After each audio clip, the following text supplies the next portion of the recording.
Assalamualaikum warahmatullahi wabarakatuh. Halo guys, welcome to our channel. Oke, pertama-tama kita mau perkenalan diri kita masing-masing dulu ya. Yang pertama ada saya Elsa Oktami. Saya Muhammad Sulaiman. Saya Mutiara Muharrama. So di sini kita mau ngapain sih kak? Jadi di podcast kita kali ini kita akan membahas tentang pratex, rational expectation, dan revolusi pemikiran ekonomi makro. Oke. So jadi kita mulai. Ya. Di sini kita akan bahas sampai tuntas ya. Yang pertama ada latar belakang, yang kedua ada pokok pemikiran aliran pratex, dan yang ketiga ada tokoh-tokohnya. Apalagi kan? Selanjutnya ada mekanisme kerja, ada asumsi dasar pemikiran, ada kritik terhadap ekspektasi, dan yang terakhir ada perkembangan perekonomian di Indonesia pada masa pratek ini guys. So jadi kita mulai pembahasannya aja ya. Oke. Jadi pada tahun 70-an dan 80-an kebijaksanaan ekonomi yang sesuai dengan ajaran Keynes telah gagal total menghadapi masalah-masalah ekonomi. Kegagalan tersebut menimbulkan pemikiran baru yang disebut dengan aliran gelombang baru atau New Wave. Aliran ini meninjau kembali premi-premi yang akan digunakan oleh kubu Keynesian, yaitu perlunya campur tangan pemerintah seperti penerapan kebijaksanaan dan pengaruh ekspektasi terhadap pada pola konsumsi masyarakat. Lalu penganut pratek ini adalah kelompok klasik baru karena asumsi pratex dijadikan oleh kaum tersebut menjadi landasan pokok seluruh analisis dan pemikirannya. John Mood merupakan pencetus pertama ide pratex di mana pada awal 1960-an beliau mengemukakan premis, yaitu tahu nggak kak? Premis itu adalah ekspektasi tiap individu bersifat rasional. Bila ekspektasi tersebut identik dengan hasil prediksi model. Premis ini mengandung pengertian bahwa apabila masyarakat mengetahui informasi tentang mengandung suatu peristiwa atau kebijakan, maka mereka akan bereaksi, di mana reaksi tersebut terciri rasional. Sebagai gambaran, jika masyarakat mengetahui bahwa jumlah uang yang beredar meningkat dan mereka menyadari bahwa dampaknya akan terasa dalam peningkatan harga, maka ekspektasi harga juga akan ikut meningkat. Tuh. Lalu menurut aliran Keynes, pemerintah diperlukan untuk membawa perekonomian ke arah yang lebih diinginkan. Karena perekonomian ini tidak dapat menyesuaikan diri dengan cepat terhadap perubahan ekonomi yang disebabkan oleh kekakuan harga dan tingkat upah.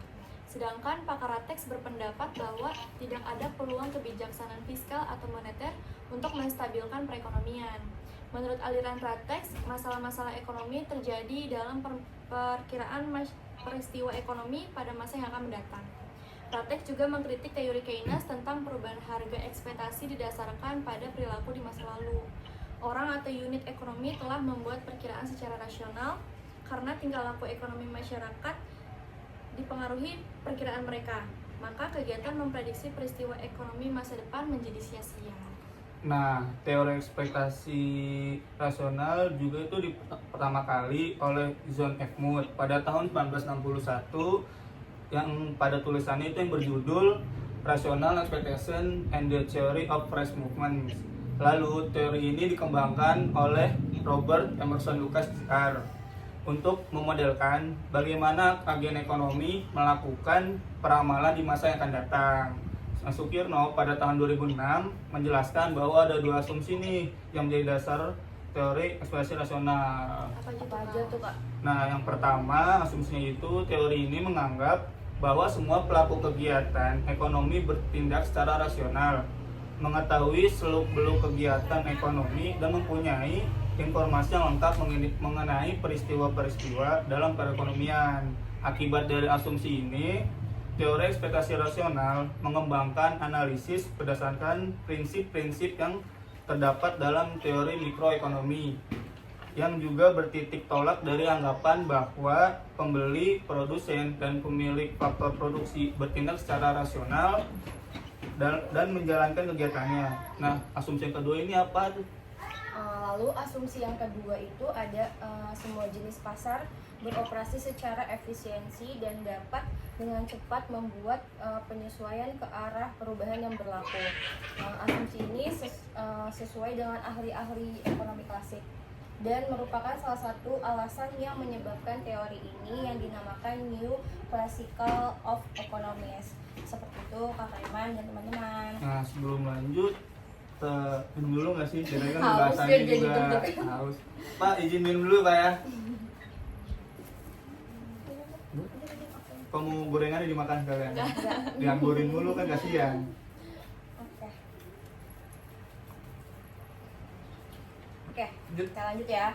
Nah, di sini kita mau kasih tahu juga ada tokoh-tokoh dari Ratex. Sebelumnya kan kita ada pembahasan Keynes. Keynes itu apa sih? Ada yang tahu nggak sih?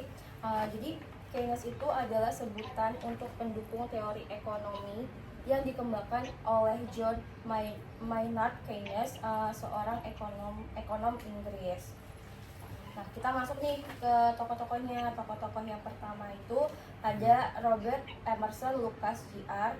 adalah seorang ekonom dari Amerika Serikat yang lahir pada 15 September 1937. Beliau dikenal sebagai salah satu ekonom yang paling berpengaruh di abad ke-20. Selanjutnya tokoh yang kedua itu ada Thomas John Tom Sachner, lahir pada 19 Juli 1943. Adalah seorang ekonom dari Amerika juga yang menekuni bidang ekonomi makro, ekonomi moneter, dan ekonometrika deret waktu. Pada tahun 2011 ia memasuki urutan ke-17 ekonom yang paling berpengaruh di dunia. Lalu tokoh yang ketiga ada E.O. Wallace. Lalu tokoh yang keempat ada Robert Barrow, dan selanjutnya ada siapa aja Kak? Tokoh kelima ada Leonard Rapping. Tokoh keenam ada Edward Christian Prescott, adalah seorang ekonom Amerika Serikat yang menjadi tokoh dalam bidang makroekonomi. Beliau dikenal sebagai ahli dalam teori siklus bisnis dan equilibrium umum. Tokoh ketujuhnya ada David Beck. Tokoh kedelapan ada Stephen Safrin. Dan tokoh yang terakhir ada John Mack. Tadi total ada 9 Ada tokoh. 9 tokoh. Jadi lanjut lagi Kak. Boleh. Oke, saya lanjut lagi ya Kak. Masih ada mekanisme kerja ekspektasi rasional menurut Michael Carter 1984. Ekspektasi rasional adalah upaya meramal secara esensial masa depan variabel-variabel ekonomi untuk membuat kebijakan secara tepat. Dalam memprediksi variabel-variabel yang relevan namun penuh dengan ketidakpastian harus diperhitungkan secara cermat. Ekspektasi rasional pada mulanya diperkenalkan oleh John Mack pada tahun 1961 melalui paper klasiknya yang berjudul Rational Expectation Hypothesis. Namun demikian, keberadaan ekspektasi rasional ini semakin berkembang pesat dengan adanya studi oleh Lucas tahun 1973 dan 2 paper seri dari Barrow 1977A dan 1978B. Nah, ada juga nih asumsi dasar bagi bekerjanya model ekspektasi rasional. Itu yang pertama, ekspektasi ini didasarkan pada informasi yang lengkap yang dimiliki oleh semua pelaku ekonomi, baik itu konsumen dan produsen. Kedua, yaitu berdasarkan informasi tersebut, pelaku ekonomi akan melakukan kegiatan atau akan melakukan tindakan yang rasional. Tindakan yang rasional yang dimaksud di sini itu produsen cenderung untuk mekanismenya profit dengan kondela faktor produksi, sedangkan konsumen cenderung memaksimalkan utility dengan kendala income. Dan yang ketiga itu pelaku ekonomi mengetahui dengan baik implikasi-implikasi dari berbagai kebijakan yang akan dijalankan oleh pemerintah. Lalu ekspektasi rasional juga dikritik nih Kak sebagai suatu pendekatan baru dalam makroekonomi. Ekspektasi rasional tidak lepas dari berbagai kritik, baik yang lunak maupun yang keras. Case mengatakan bahwa pertanyaan kunci yang berkenan dengan ekspektasi rasional ini adalah seberapa realitasnya asumsi yang dibangun dari model ekspektasi rasional. Jika asumsi tersebut memprediksi bagaimana ekspektasi tersebut dibentuk, Maka perlu dipertanyakan apabila terjadi kesalahan ekspektasi yang justru menimbulkan ketidakseimbangan. Dari sudut makroekonomi, argumen-argumen yang mendukung ekspektasi rasional cenderung persuasif. Michael Carter 1984 mengkritik sangat keras keberadaan ekspektasi rasional ini. Ia mengatakan bahwa teori ekspektasi sebagai sangat tidak masuk akal karena dianggap tidak realistis. Kritik Carter ini berkaitan dengan 4 hal pokok. Yang pertama ada individu yang rasional, yang kedua argumentasi tentang pemerintah yang jujur, yang ketiga eksploitasi terhadap seluruh kesempatan untuk memperoleh profit, yang keempat hanya sebagian perusahaan membutuhkan rasionalitas tertentu, bukan teori yang penuh. Jadi tadi pembahasannya serius banget ya kita ya. Karena emang agak Napas banyak dulu. dulu kan. Iya. Napas dulu aja napas. Mas ada lagi nggak sih kak pembahasan ini? Apa mungkin dalam sini atau ada lagi? Enggak. Terakhir. Sabar, masih ada lagi kak. Ada lagi? Masih ada satu pembahasan terakhir yang kita mau bahas, yaitu perkembangan perekonomian di Indonesia pada masa Ratex ini. Jadi pada periode Orde Baru atau OBRA, periode Maret 1966 sampai Mei 1998, Orde Baru ini memiliki perhatian kepada pembangunan ekonomi dan sosial di tanah air. Orde Baru menjalin kerjasama dengan pihak Barat dan menjauhi pengaruh ideologi komunis.